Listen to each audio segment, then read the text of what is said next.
Hey, what's up everyone? Welcome to Fantasy Premier League with FPL Wizard. In this series, we are going to discuss all about the promoted teams, Norwich City, Watford and Brentford. In this issue of the series, we are going to focus on Brentford. Before we get started, I would request you all to give a big like and subscribe to the channel.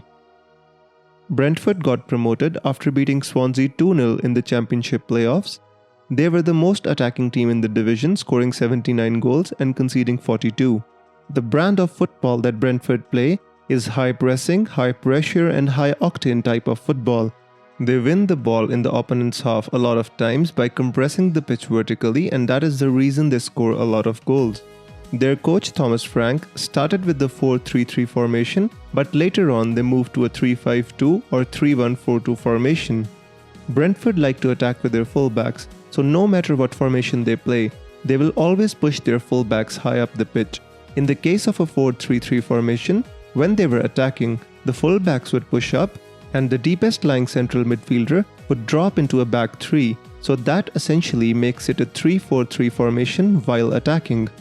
Another interesting fact about Brentford is that they like to play with inverted wingers. They want their wide players to drift inside so that they leave the space for their fullbacks to push into. They started the season playing with a 4-3-3 formation, but as the season progressed, they shifted to a 3-5-2 or 3-1-4-2 depending on the game. The interesting thing is, when they played the 3-5-2 formation, Sergey Kenos was actually pushed to the left wing back position. At the end of the season, they were playing with the 3 at the back, and even through the playoffs, they stuck with the same formation. At the moment, it is difficult to predict whether they will stick with the 3-5-2 formation or revert back to the 4-3-3. Now let's move ahead and talk about individual players and their performances for Brentford. The first player that I would like to talk about, and the one that I think is the most attractive for the FPL managers, is Ivan Toney. He made 45 appearances, scoring 31 goals. Out of those 31 goals, 22 were non-penalty. The most interesting stat that I found was, all 31 of his goals came from inside the box. He scored 23 with his right foot, 2 with his left foot, and 6 with his head. Considering all the things, I think 6.5 million is a fair price for him. Sergey Kenos played 2 different positions for Brentford last season. He started the season playing as a left winger, but later on he moved on to a left wing back, and I was really hoping that he gets listed as a defender, but he is a 5.5 million midfielder. Even still, he has a good record for Brentford and you can consider him as an FPL asset.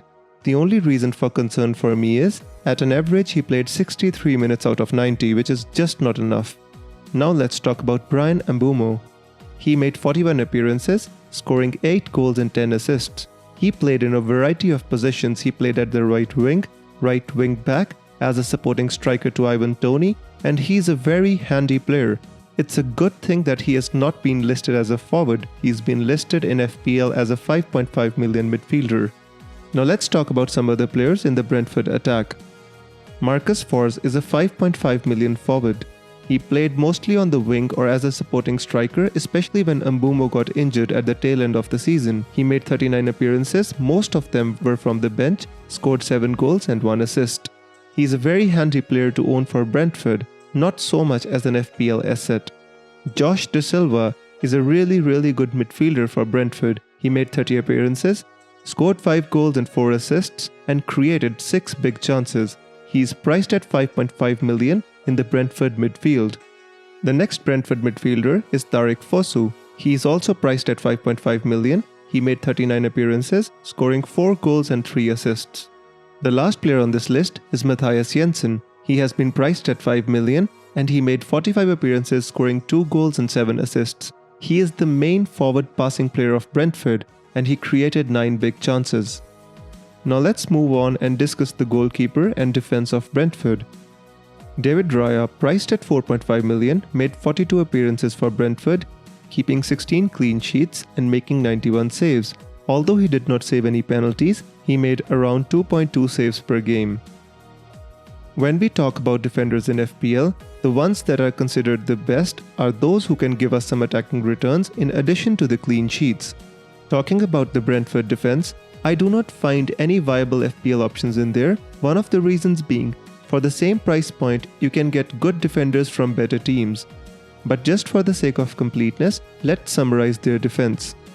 If you really want to consider a Brentford defender, I would go for Henry Rico, who's priced at 4.5 million. He scored 1 goal and 2 assists and kept 9 clean sheets. Pinnock was one of the mainstays in their defense, making 39 appearances, scoring 1 goal and 1 assist and keeping 14 clean sheets. He also made 5.1 clearances per game.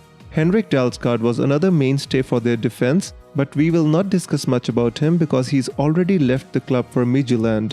Sorensen, 4.5 million defender, made 32 appearances, scoring 2 goals and keeping 10 clean sheets. He also made 3.5 clearances per game. At the tail end of last season, Mads Roslov mostly played as a right wing back, especially when Brentford switched to a back 3. He got 2 assists and kept 2 clean sheets. Pontus Jensen, 4.5 million valued defender, made 24 appearances for Brentford, keeping 10 clean sheets and making 4 clearances per game. The question is, would I consider the Brentford defenders for my FPL team? I really would not, because at 4.5 million, you could go for Lamptey, Rob Holding, Fofana, Ben White, and many other good options. Another reason is, with the Brentford style of play, in which they like to play a high line and press high up the pitch, I think they could be exposed to counter-attacks in the Premier League and they could concede some goals. At the end, let me sum up some of the key points about Brentford. They play a very high-pressing, high-octane style of football, and they scored the most goals in the Championship using this approach. Will it work in the Premier League? Only time will tell. The style is great when it works, but in the Premier League, I think it can be exposed to counter-attacks. Another point, the total number of players used last season also demonstrates that this style causes fatigue, and it would be really difficult to emulate this in the Premier League. The owner of Brentford, he also owns Midtjylland, therefore there's a lot of Danish influence at Brentford. In 2021, Brentford had 7 Danish players in their ranks. One of the most attractive players in Brentford in terms of FPL is Ivan Toney, but Brian Mbeumo and Sergey Kenos also deserve a closer look. At the tail end of last season, Kenos was playing as a wing-back, so I was secretly hoping he gets listed as a 4.5 million defender, but it wasn't to be. So with this, we come to an end of this edition of the video about Brentford and their FPL assets. If you enjoyed this video and found it helpful, please don't forget to leave a big like and subscribe to the channel, and I will see you very soon with more FPL content.